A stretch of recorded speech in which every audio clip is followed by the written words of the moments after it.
Welcome to the Gravity Well, where we break down heavy ideas into small buckets that anyone can handle. Our mission is simple: to set aside our differences and collaborate with each other through conversation and process. Together, we can face our dilemmas and make this world a better place for all. In the spirit of reconciliation, we acknowledge we are in Blackfoot Treaty 7 territory and Métis District 5 and 6 lands. We take reconciliation by seeking the wisdom of elders and individuals who aim to restore water, air, land, life, and community. A healthy living relationship with our homeland and each other is our guide. I am down in Piikani Reserve. That's correct. In southern Alberta with Harley Bastien. Harley and I met back in, I believe it was March, at the Beaver Creek Watershed Council meeting. And I was really impressed by Harley's questions in the room. So the one thing I would say, by the way, Dixon says hello. He also wasn't able to join us today, but Dixon did a really good job, in my view, of having the right people in the room, right? He had indigenous representation. He had the Hutterite community. He had all the local residents. Then he had experts, and he even had council members in the room. So to me, it was, everybody was there who should have been there. So check that box. The next thing was the questions, the conversation, and the presentations, in my view, were all what we needed to be talking about. You know, he was talking about all the data that he's gathered with all the community over the last 20 years and how he's been dedicated, not just him, but he makes a point of saying everyone involved in the Beavershed group to have conversations, important conversations, and to make sure that the decisions are being made by the landowners, not by somebody else. And so one of the things that Harley said while we were in this meeting is, we can do everything we can, but if our headwaters aren't protected, this area will suffer. And so why I say that is because they had done all this work over the last 20 years to look after their river system and make sure it was healthy, but that isn't looking after the whole headwaters. So I was telling Harley in advance of this that, you know, we're having these conversations is one thing, but what we're trying to do in the real world is get to that logic of looking after our headwaters. So we want to start restoring the eastern slopes. As we've known since the 1870s or longer, I'm sure, that area is not a place to be developed. It's a place to be preserved and honored and looked after, because that's why I look at it as the taps. Like, this is our water source. Every time we log, we're shutting off the water. Every time we put a coal mine in, we're polluting that water. Every time we put a road in, we're getting dirt into our rivers. So all of those things that are adding to the issue, we want to try and reverse that. So in the world of assumptions, I'm here to speak with someone that I believe has a lot of knowledge in that and where we should be headed and what ways we can repair the landscape. So that's just, this is an open-ended discussion for you, Harley. I'm happy to help walk through the conversation, but let's use this hour to hear your thoughts, and I'll be here for questions. Thank you. Well, thank you for that, Jenny. I appreciate you taking time to come out and put some efforts towards addressing this issue, this problem. So I'll start with introducing myself. Introduce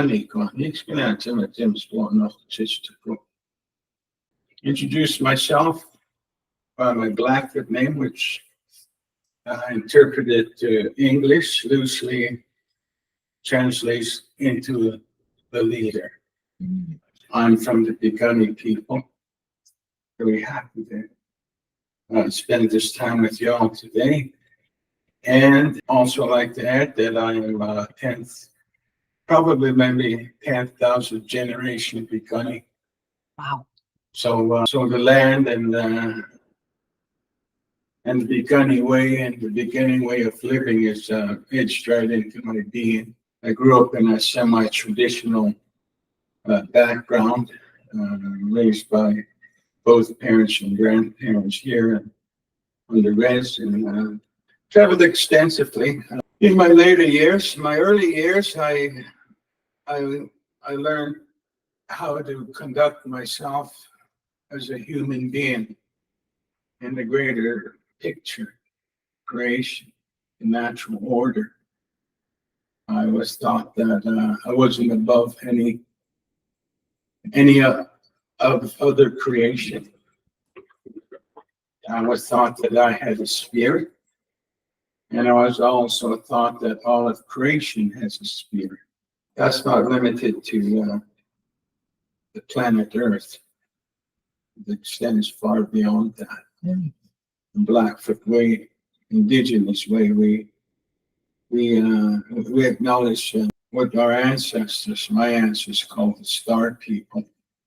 Some call them the star beings, the Cthulhu's star people. That there's life or intelligence, if you will, elsewhere on the planet. Why? Because they have come to visit Mother Earth in the past, and some people believe they continue to do so to this day. What I was taught as a child is that everything has a spirit, all of creation, that being plant life, animal life, oxygen, air, you name it, anything that's part of creation has a spirit. And that's how I was taught. And I grew up believing that and conducting myself in such a fashion that I respect all of creation and acknowledge that they have spirit. So that's the fundamentals to my being, my understanding of how my role on the planet should be. And I conduct myself as best as I could accordingly. Outside of that, we call it, shall I call it, my Canadian upbringing. I went to school, elementary, high school, some college, and then I worked a bit in various sectors. I worked in the oil and gas industry for about 2 years. It's about all I could stand of it, because the impacts to the land were just atrocious. Mm-hmm. And the people who were conducting those impacts were even more atrocious than their actions. It went against my being and everything that I was taught and stood for, so I bailed out of that real quick, and didn't want any part of it. I realized that this type of mentality and living the dream comes at a huge cost. What can I do about it? I went on a one-person mission, which I've been on for well over 3 decades. Mm-hmm. I got into the environmental side of things, the environmental industry and consulting. That's where I spent a good 20 years of my life in consulting. All the while I stayed away from working for any level of government. I just find it's a waste of time. We all need to make a paycheck to survive and keep the tap running in the fridge full. But for myself, I think there's always alternatives, and so I chose other alternatives.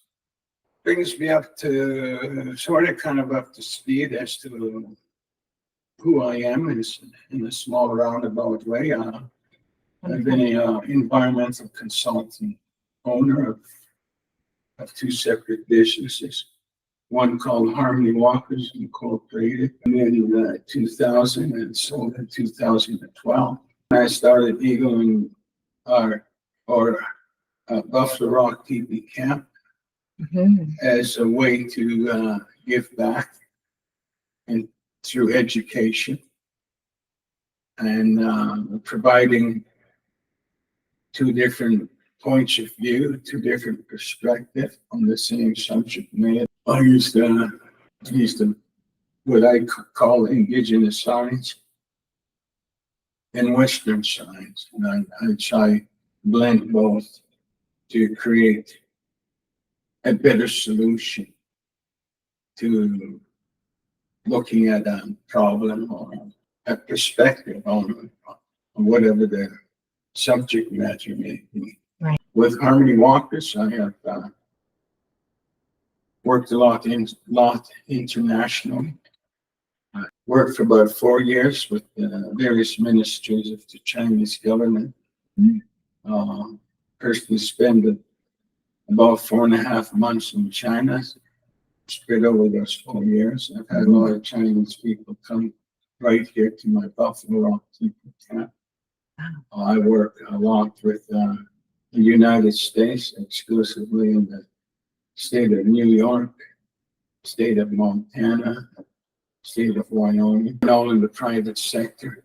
And then I represented clients from Europe and the Middle East here in Canada who were looking to develop in a sustainable renewable energy projects, wind and solar, especially in southern Alberta.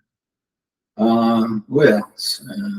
Sit on various advisory panels and committees.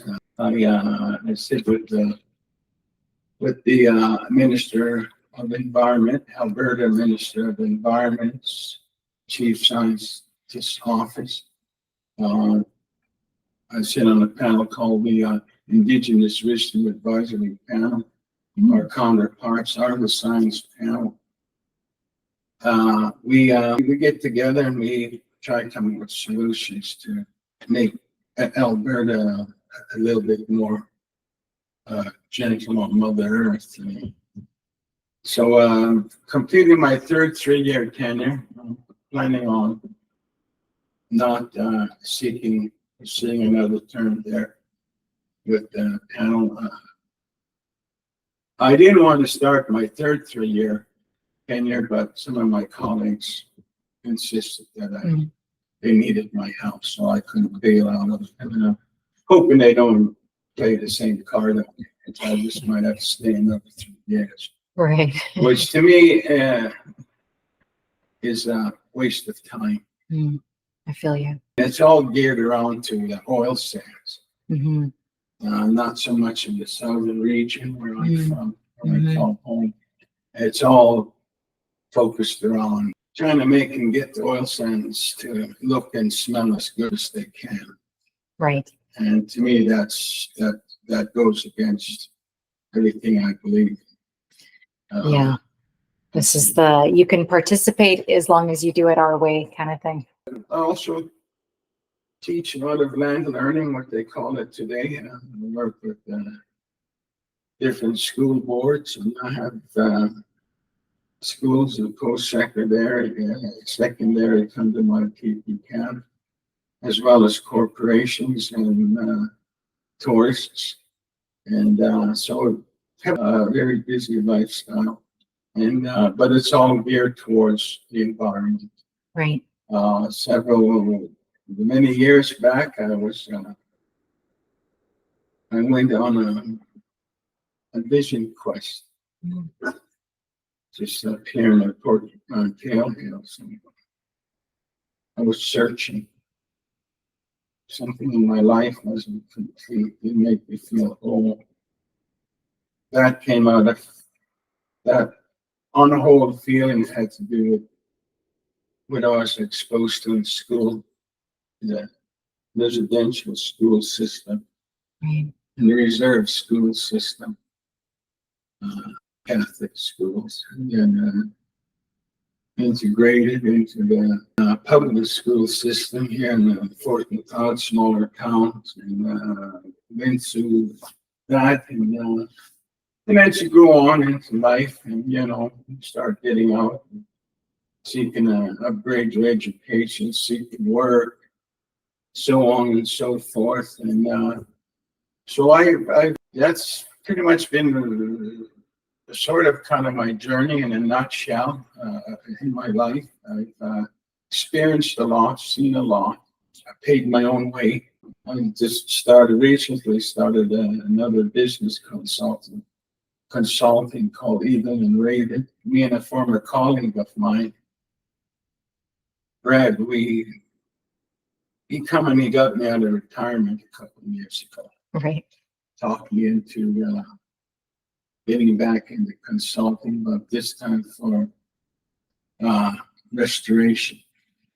So we've been pursuing restoration since then. Awesome. We worked with several clients out of Calgary and looking to expand the service, says here at Buffalo, in terms of starting a tree farm of sorts.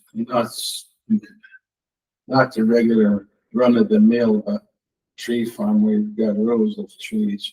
I'm calling them tree plots, where they'll make the least impact to the natural spiritual integrity of the river valley here on my property. Right on. So we're working down that way. Again, all private sector, strictly non-funded. Never applied for any grants, funding or anything. I don't know how to do it, so I don't bother. Haven't got any time. Imagine there's a red tape about 20 miles long, so I'm not good at jumping through hoops these days at my age, especially anything to do with government. It is what it is. I'll leave it at that. And you were saying this is a space for you to help people learn how to be their human not self. in this, just the office. I understand. I apologize. Yeah, It's all out there. Of course. Indigenous learning, none of it is in here. I'm going to start cutting right to the chase here. Please. Indigenous learning. Western learning, you learn about the land in school. Then you go into post-secondary, and then you get your degree and what have you. But all the while, it's on a computer these days, and it's in a building. And you're learning about the land. You're learning from what other people who spend a minimal time on the land, eating there, writing their reports, doing their 5 days on the land, measuring plans, putting up polygons and coming back and maybe in 3 months and looking at them. And they go back and they write their thesis up or what have you. And then, oh yeah, this is it. I know all about the land because I studied it. I got a PhD in what have you. But you can't tell this guy that you know anything about the land. Right. Why? Because you don't spend any time on it. You don't wake up in the land. You don't go to sleep in it. I'll show you. Might go to drive for the mountains and hike in the park and maybe up to the mountains whenever you get a chance to go. In my experience at the land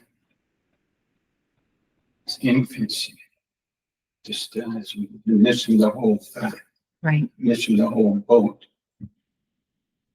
Because I work a lot with scientists, have been for over 3 decades, all types, not just Albertan scientists, Chinese scientists, European scientists, East Indian scientists, indigenous scientists. I work with all of them. Right. That's why I got a broad knowledge span. That's why people come to see me.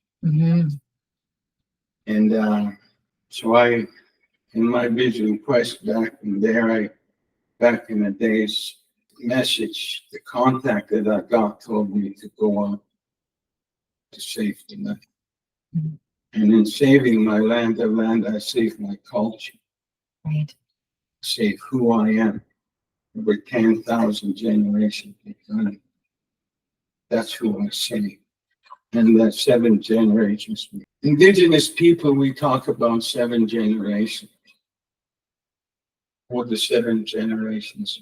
Most people haven't got a clue of what that is. They just, again, they think in their own way. Oh yeah, so many generations, so many grandkids, type of that generation is what? 20, 30, 25 years multiplied by, oh yeah, and that's what they're doing. That's your perspective.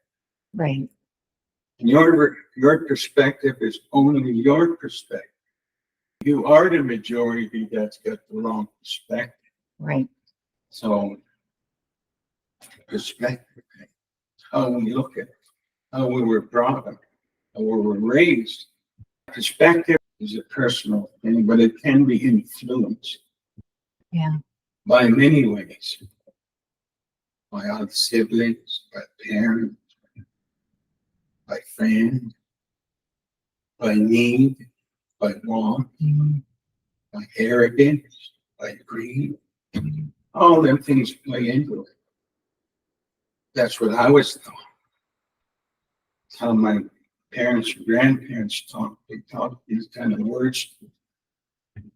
That's why I'm aware. I don't know about other people. Mhm. I know when I went to school, I never heard any of that.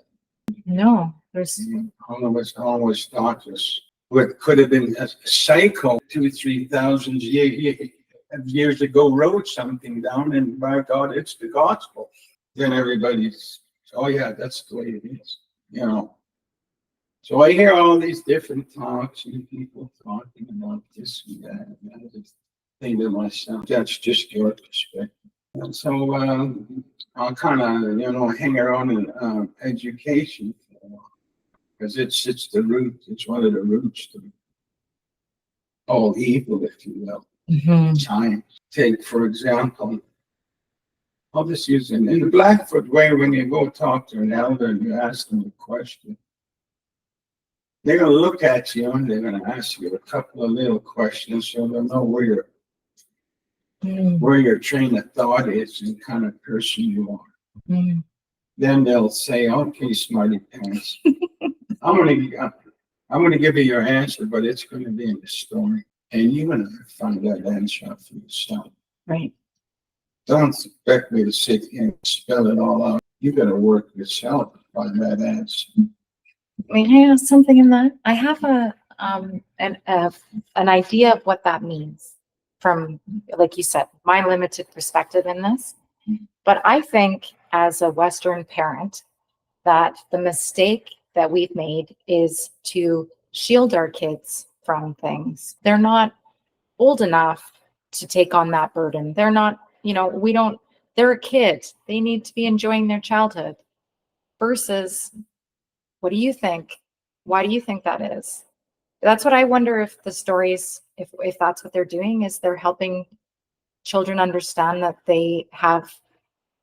well, I feel like we hold our kids back versus where the stories offer them, they empower them to think for themselves and to find their own truth, like you just were offering. Am I understanding that? I've been trying to address your question best I could. The problem with the human species, the posters on the wall, you'll see trees, you'll see sky, you'll see grass. You go outside, we'll hear the birds, we'll see the birds, we'll hear the animals. And I ask people this, did you see all that? What do you think of it? Oh yeah, it's beautiful, and it's this and that, and I'm this. Okay, then I ask you this question. Does any of it need you to exist? Mm-hmm. No. Do you think all the trees are going to die when there's no human beings here? The birds, the animals? Do you think the air is going to be just more polluted because there's no human beings here? The water is just going to miraculously clean up? No. They don't need us, guys. We need them more than they need us. That's the truth. Teach that in your schools. I want to talk about schools and you teach. Well, let's start with your history. When I went to school, history classes, I learned that some guy named Columbus discovered America. How in the hell could somebody discover something when it was already discovered? How? There were the scientists, the great minds that explain that. If you dare, explain that one to me and to the rest of the human beings, not the world. We always say the world. We're so narrow-minded when it rains outside and we talk to each other over coffee or across the cashier and we say, oh, it's raining, and the first thing comes out of the other person's mouth is, we need it. Just us. Right. We need it. Well, what about the rest of the creation? When people say that to me, I say, yes, the land needs it. And we are only occupants of the land. And at that, we are just on the radar screen as trees, as how long trees have been here. some part of society, and has been that way ever since we developed 5 toes and 5 fingers and walked upright. The science tells us we are apes. We're animals. Then religion tells us that there's a person up there that come down and made mankind in his image. How disillusioned people have been for thousands of years. And then I look at it even farther, and I start picking it apart and analyzing it for myself. And I look at religion. Okay, let's throw that in, because it affects everything's here. As Native people, we don't throw that out. Right. No? I know you guys do. You're scared to address religion. Oh, come on, get kicked out of the church. Yeah, I care less about churches. To me, churches are nothing more than financial institutions and torture chambers at times. It's all down to me. I don't know about anybody else. Feelings are hurt, I could care less. Telling the truth. Mm-hmm. Because I'm not here to make anybody feel good. I'm here to protect Mother Earth for 7 generations. Guys, 7 generations. I don't care less about your church and some guy you claim walked on water. Let's talk about that guy that supposedly walked on water. Where does he come from? He comes from the Middle East. Mm-hmm. What's the natural skin color of those people from the Middle East? When you look at you steal somebody's name, their religion, you make him your God, your savior, then you paint him white with blonde hair and blue eyes. I mean, come on, guys. Get it right. When you talk about Christopher Columbus, well, as far as I know, he never even set foot on Turtle Island. He only made as far as the East Indies. Mm-hmm. The first European here, which they claimed, was Cortez. But in the meantime, you've got science digging out on the East Coast saying that the Vikings were here way before Columbus never even made it here. That's a lie, guys. That's absurdity. So, but what do you teach in school? Do you teach any of that? No, you don't. You keep teaching your lies, your fallacies, and you teach them to your kids. Then you say, oh, am I being the right parent? No, you're all failing because you're not telling them the truth. Why don't you start there? That's how I was brought up. Yeah. With the truth. I wasn't told a bunch of fairy tales and make-believe by some psycho, like I said, who wrote it 2,000-3,000 years ago. Not this guy. I will not join your march of folly. Yeah. Not me. Thank you for saying that. Yeah, there's enough of you clowns taking care of that. And as far as I'm concerned, you can knock yourselves out and your children and your grandchildren and them before you, because that's all you're going to accomplish. Yeah. And if not, explain to me how you're not going to do that. How do you expect to accomplish that teaching lies in your school? You want to start something right? Start with teaching the truth in your schools. Why don't you start? I'm going to challenge you. Yeah, I have a son in junior high, and recently he said to me, why do we learn about history as if it's over? For example, World War II. He said, why do we learn it as if it's over? And it's so true. Like you were saying earlier, a story for somebody else, right? Mm-hmm. Rather than something that we're meant to own and take responsibility for.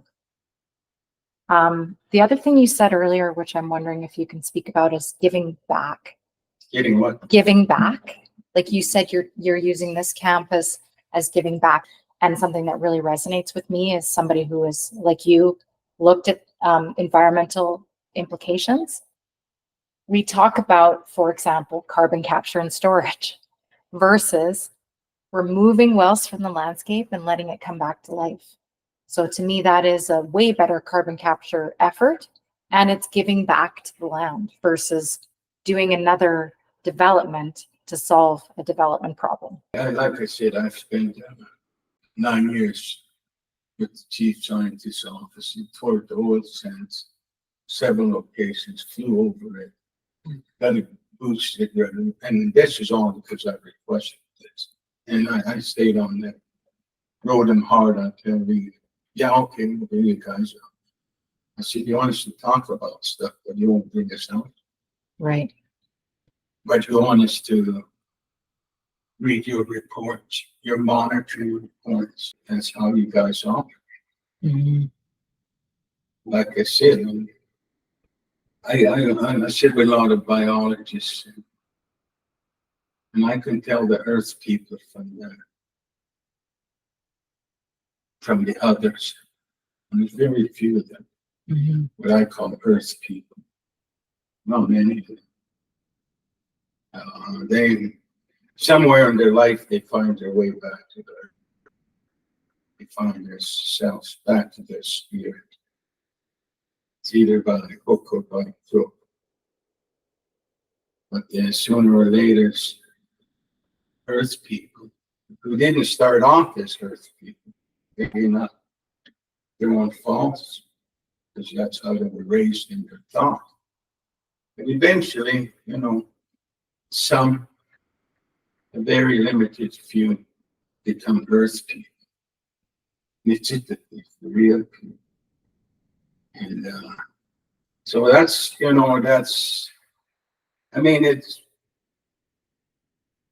life is complex, but it's simple. And today, I hear and I sit in plans, and I hear a lot of presentations of my line of work, and all kinds of reports, forecasts, and projections, and what have you. And I hear, sitting at the table, whatever the case may be, wherever I'm reading. All I need is to read about basically who the author is and what it's about. The rest of it, I've read it before. It's just the real skill of people is just rewording things. So that's all you all do. Yeah. And like I said, you go out for a week or two, whatever it is that's required by the regulatory agencies, and you come back and you say, well, okay, well, this is, and but that whole scenario, and like I said, to me, when you talk about giving back, well, I'm talking in the Blackfoot way, and I'm telling the story, Right. and hopefully you could find the answer there, because there's definitely an answer to every question you have. You just gotta not so much find the question in me, because I don't want to make it easy for you all. To come jump on Harley's shoulders and just ride off. No. I'm going to just give you enough. You find those questions. Right. Answer those questions. And when you do, then you'll know what you're talking about. Because right now, all these scientists, whoever people you are, it's so easy for you to jump on the computer. Somebody asks a question. Oh yeah, I know all about it. I'll take my phone out to the side and hide it, or go to the bathroom, sit there while I'm doing my doodle, and come, oh yeah, I know all about that. A bunch of fakes, phonies. You gotta look at yourself in the mirror and say, I'm full of shit. That's what you're full of, as far as I'm concerned. I don't mix words. Why should I? Because the planet's in a rough state. Yes. Wanting to keep kissing each other's ass, making things easy for your kids, hiding them from the truth. Keep doing it. Once you start telling them the truth, I'm scared for the future for you. Maybe we're all gonna die. Maybe we only got 50 years left. Why don't you tell them that? Yeah, that's indigenous learning right there. I read reports, all it talks about is returns, 3 years. Never once does it say we're talking about the generations and the state of the planet 100 and 200 years from now. Why? Because you can't see that far. No. Why? Because you don't care to see that far. Why? Because you're all a bunch of me and nowers. It's all about me and my saving. All my this. It's all about you. You can't take anything with you. I want to leave it for my kids. Well, good. We all want to take care of our kids. But why don't you think about leaving them some breathable air too while you're at it? Instead of the cottage at the lake or what have you. Well, where are they going to go to that lake and it's all dead? Why don't you leave them breathable air, fresh water, rest of creation that sustains our lives and who don't need us? Why don't you tell them that? Why don't you teach the right history in your schools?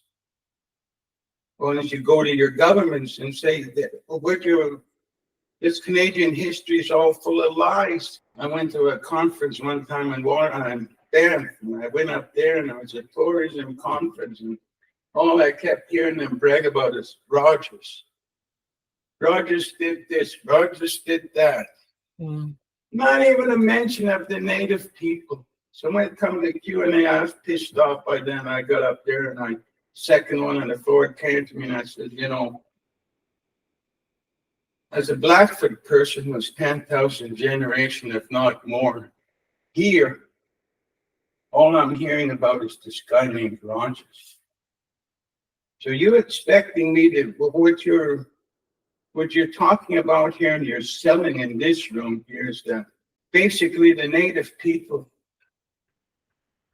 who walked in the footsteps of dinosaurs and woolly mammoths came right up to here, this point of the mountains, and waited there for tens of thousands of years for some guy named Rogers to tell us how to go over the mountains.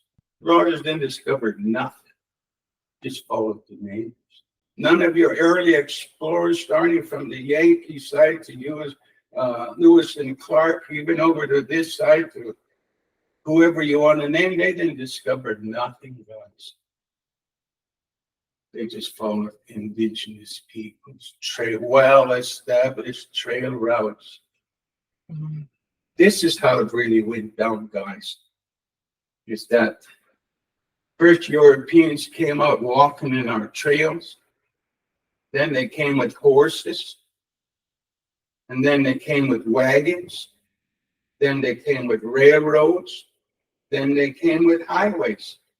Over whose trails? Right? Oh my God. But you teach that, then you wonder why the planet's so screwed up. Because you're all screwed up. You don't even know who you are. Well, I'm a Canadian. 6th generation. I got so much clout. I'm a landowner, rancher up here, 4th, 5th generation. Hey, I know everything. How come the snowpack is going away? How come there's no animals left up there? Because all your cattle up there, crapping in all the head springs, chasing all the wildlife out of there, which is whose home has it been for thousands and thousands of years? But we got to feed everybody. Well, we're going to find a better way of feeding it. No, it's messed up. So give back. As soon as these boots hit the floor, I'm giving back to Mother Earth, all of my relatives in 7 generations. That's how much I give back. I don't give an hour here, an hour there. I don't get paid for the things that I do. I don't get paid for this interview. But I'm giving it. Thank you. All the other interviews I give, I don't get paid for that. Because to me, they can take the money, their glory, their want to be looked as the expert, not themselves. To me, the only thing that really matters is that I'm protecting all my relatives. And I'm looking at 7 generations.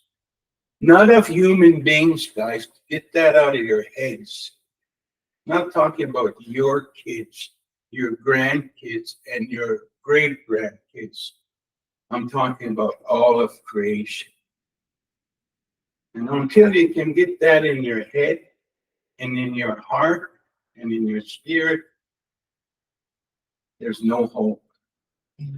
The planet will, life that supports this planet, sooner or later, Mother Nature's going to get enough and she's just going to flush the toilet of mankind, and the damn thing you can do about it. There ain't no billionaire, smartest scientist, biggest army gonna save. Picture a tornado 2 miles wide coming at you. Picture that tornado 20 miles wide, 200 miles wide. Just picture that coming at you. What are you gonna do? Kind of an old joke that I heard down in Texas. Tuck my head between my legs and kiss my ass goodbye. That's all you're gonna do. Right. And all your kids going along with you. You can all hold hands as the tornado sucks you all up. Or you can start finding your true self and where you belong on this planet and find your role. We decided to drive down to Tijuana around this time of the year. After a while, they said, we cross so many bridges that say rivers and creeks, but they're all dry. We keep going as we start getting out of the mountainous region of Northern California into the flatland. Ooh, alongside the highway, the most beautiful green oasis. Palm trees. Big ponds, fountains spraying out of them. And I said to my wife, really, that's where all the water's going to their golf courses. There's nobody golfing in them. That's their priority. Yeah. That's what's most important. Then you go down a little farther south, and then you come into places where 2, 3 swimming pools full of water and nobody in it. You got to have the pool just in case. What I've learned through this course, like through this conversation so far, is we put ourselves above all other animals. And like you said, we have this here and now model of society. You need to think about just be present. No, I need to think responsibly. I don't want to, like now I'm at a point where I don't want to just be present. I want to be present and active about how I should be behaving differently. Thank you for saying this is our future at risk. We're risking the whole planet with our behavior. The planet will survive without doubt in my mind. Natural order of things will restructure itself like Mother Earth always has. She'll do it without human beings like she has before. And she will do it again. There will never be another human being species after this one comes. And I was thinking to myself, I wonder what the thoughts are going to be. God, where are you? Jesus Christ, Allah, Buddha, whatever you want to call them. Why aren't you saving me? And then you die and your lights go off and you're the last of us. Sobering thought. I was thought to think that way.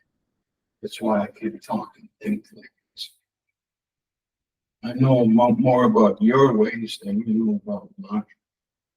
That makes me twice as sharp as you. Anytime, any place. In closing, I would say this is that in terms of the mountains, I'll share a little story that I've shared a few times. As a child, we'd go up into a sand where we get they call it Red Oak. Today they call it the castle. area. So we go up there and pick what they call owl eyes. My grandmother. We have one adult family member come along and we'd go picking these berries. We'd only pick so much in one spot and we'd leave and go pick over there. My grandmother would say, we've got to save some for the relatives. And we can't take them home. And then we move. While we're there, we were got to be quiet. Don't talk loud. Oh, it's no louder than this. Someone was over there and somebody wanted to calm them over there and say, hey, you get over here. They'd send somebody over. That's how I grew up. Never questioning why I'm 12 years old. And some getting a little thinking I know it all. Me and one of my cousins, we found a couple of branches and we were back. Started sword fighting, click sticks, making noise. Older girls come run over. Grandma wants you guys go over there with swords. She talked to me. She said, you, Itamamaka, you should know better. You've been coming up here a long time. You know better to keep quiet. And before I said anything, and she said, and those sticks, put them away. We dropped them on the ground. Pick them up. When I'm done talking, you go put them right back where you took them. And by the time I was getting a little coffee, I said, well, how come, Grandma? There's nobody around here. All around here is in the mountains. It's where the spirits live, mountain spirits. And if we make too much noise, they'll get mad and they'll leave. And when they leave the mountains will become sick. And all the animals and plants and the people will cry out to the Creator, but it'll be too late. What do we have up there now? We have a 3-ring circus. Everything from the Shriners to little old ladies picking berries, coal miners, oil and gas, logging, quads, side-by-sides, yahoos, weekend warriors who just so full of machismo, they got to jump in their $20,000 razors and go up there and just rip the crap out of Mother Earth. But sooner or later, them rivers are going to go dry. Then where are you going to go? I say this to people, oh, we'll just move over there. They got water over there. What happens if they don't want you around? They don't want to share your water. You're going to fight them for it? That's when the water wars start. So you might think you got all the solutions and you're on top of the world, but you ain't top of nothing. You only top of death and destruction of your own people, your own offspring. So that's sort of how I was thought about to look at the mountains.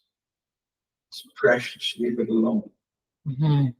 Doesn't need to be up there. What the hell do you want to do up there? Not your home. Human beings don't have to inhabit every part of it. And now we're even trying to think that we can go to that space and live up there. Can't live on the moon. It's so ridiculous. Well, you might fly out of space, but you can't live there. You only got one home, and it's Mother Earth. And what are you doing to her? You're just raping her. You're just abusing her. And don't forget, she's been human beings, people, only been here for a few thousand years. She's billions of years old. She's got the power. You got nothing. And just like I said, flush the toilet. Nothing you can do about it. So it's up to you. I was asked by the last interview. In closing, he said, Harley, is there hope? There isn't. If there is hope, well, please prove me wrong. I love to be proved wrong when it comes to that question. So I hope that, to me, like I said, I wasn't gonna miss any words, because I know the kind of people I'm talking to. I know the audience. If you think you're somebody I haven't met with, you have met with a lot of your kind. So that's all I gotta say to you all is, knock yourselves out. Fill that pool out a little bit more. Yeah. Okay. Golf a little harder. Meantime, people like me will be down here trying to save the planet for your grandchildren, great grandchildren. Thank you. Thank you. Thank you, Harley. I'm so grateful for your time. I'm so grateful for your honesty. I'm going to take a lot of time reflecting on this conversation, I'm sure. I hear you. I'm here to learn. I'm here to understand that I don't have the answers, and that we need to look to, as my good friend Kevin offered today, to look to the prime culture, and realize that we're not prime culture as Western society, and know that, this is the wisdom we need to search and seek, and keep seeking, and keep working for, and keep supporting. So thank you very much for your time. It comes after the truth. Okay. Seek the truth. Saying the truth will set you free. Comes out of some church. The first step is going to be truth, realization of truth. And the best place to start that realization is not so much at home, because not all homes are of any high moral standards as society has identified it. But the truth begins in your schools.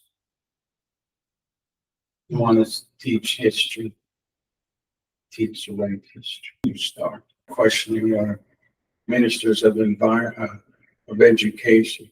You start questioning your voted in politicians. And you tell them, and don't they change the curriculum? Start with Cortez and Columbus if you don't know where to start.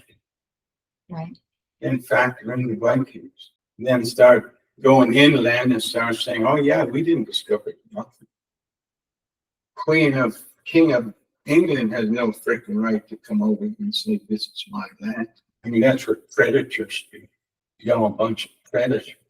When you realize that it's part of yourself, then you can begin dealing with the truth.